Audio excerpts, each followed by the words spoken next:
Comment peindre l'esprit du zen? Le taoïsme et le bouddhisme ont souvent coexisté et se sont influencés mutuellement en Chine et au Japon. Pourtant, leur approche en peinture diffère par leur essence et leur intention. Aujourd'hui, le propos portera surtout sur le zen dans la peinture.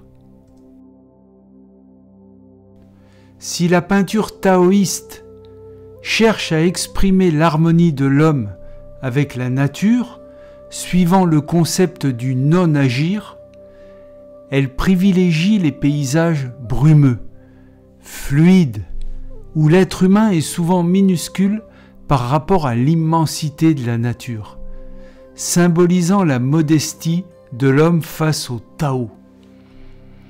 Dans la peinture taoïste, l'utilisation du vide est fondamentale. Les montagnes, rivières et brumes sont omniprésentes, car elles incarnent le flux du Qi, qui est l'énergie vitale, circulant dans le monde. Les traits sont souvent délicats et expressifs, exécutés avec spontanéité pour capter l'instant. La peinture bouddhiste zen, quant à elle, se distingue par son aspect minimaliste. Elle vise à capturer l'essence d'un sujet en quelques coups de pinceau. Elle valorise l'instant présent, l'éveil et la simplicité extrême, suivant le principe du silence mental. Contrairement à la peinture taoïste, qui peut être très détaillée, la peinture zen tend à l'abstraction et est très épurée. Les thèmes sont souvent des animaux, comme la carpe, le tigre ou le dragon, des moines en méditation, des bambous expressifs ou des figures calligraphiques. L'encre est souvent utilisée seule, sans couleur, pour favoriser l'expression pure du trait.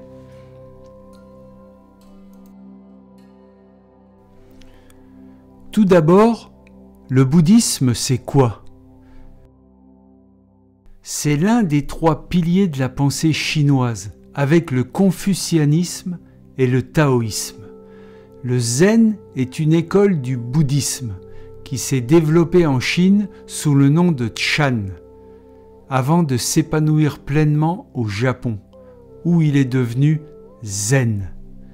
On peut dire que le zen, dans sa forme la plus influente sur l'art et l'esthétique, est avant tout japonais, bien que ses racines soient chinoises.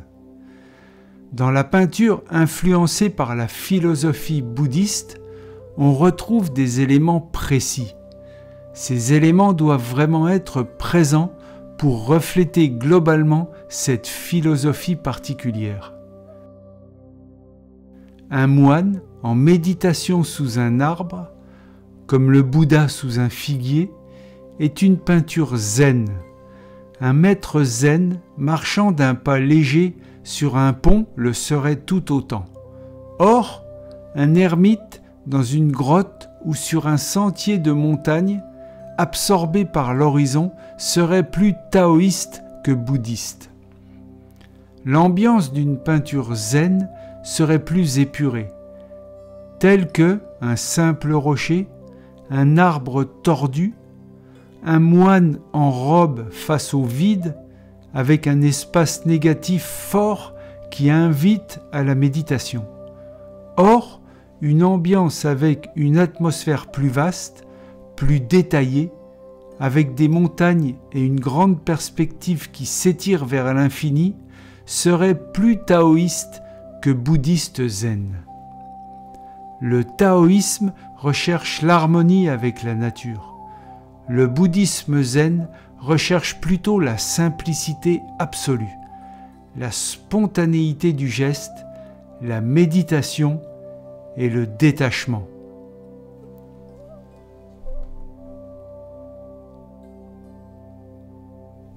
« Il y a des subtilités à respecter. »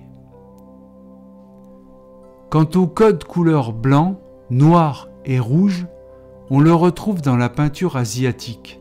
Les couleurs ne signifient pas la même chose. En Chine et dans le taoïsme, le noir est associé au concept profond, lié au mystère, à l'obscurité primordiale et à la voie du Tao.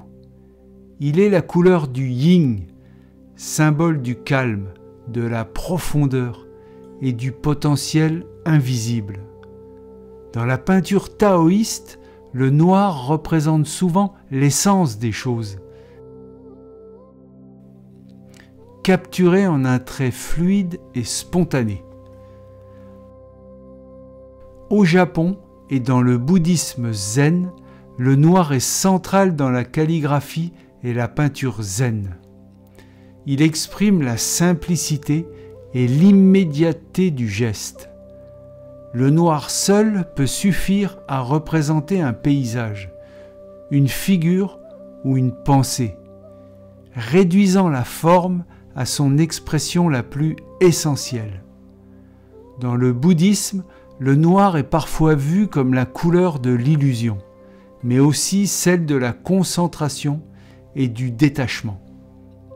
Le blanc est la couleur du vide, mais dans la philosophie asiatique, le vide n'est pas une absence, il est un espace vivant et respirant. Dans la peinture taoïste et chinoise, le blanc représente le qi, le souffle vital qui circule dans toute chose. Il est souvent laissé volontairement dans la composition comme espace négatif pour donner un sentiment d'ouverture et de contemplation. Il symbolise aussi la pureté, l'élévation spirituelle et la simplicité. Dans la peinture zen japonaise, le blanc est l'espace où la pensée se perd et où l'esprit s'apaise. Il est souvent utilisé pour suggérer l'infini, comme dans les paysages brumeux où les montagnes semblent se fondre dans le vide. Il est aussi la couleur de l'éveil, du dépouillement et du retour à l'essentiel. Le rouge est une couleur puissante en Asie, associée à la vie, à la vitalité et à la protection spirituelle. Dans la culture chinoise et le taoïsme, le rouge est la couleur du yang, du feu et de l'énergie active. Il est souvent utilisé dans les sceaux des peintres et des calligraphes, car il apporte un équilibre visuel et une force dynamique à la composition. En symbolique chinoise, le rouge protège contre les esprits malveillants et porte bonheur. Dans le bouddhisme et l'esthétique japonaise, le rouge est la couleur des temples, des torii et des objets sacrés, symbolisant la force spirituelle et la transcendance. Il est aussi lié à l'énergie vitale et à l'ardeur du pratiquant dans son chemin spirituel. Dans la peinture zen, on l'utilise rarement, mais lorsqu'il apparaît, il sert de point focal intense. Pinceau suspendu. L'encre danse sur la soie, montagne en silence.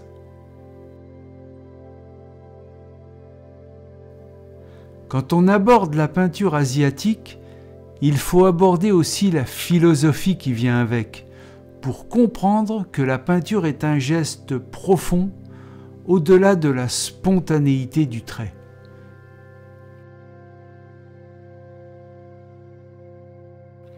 Goutte d'encre éclose. Le vent trace un trait de mer. Le vide respire.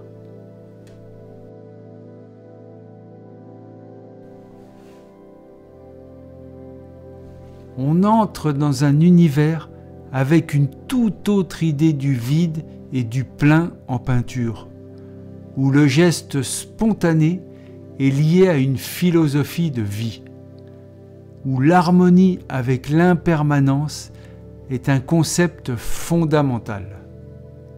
La peinture zen reflète aussi sa philosophie, où chaque trait est une méditation en soi.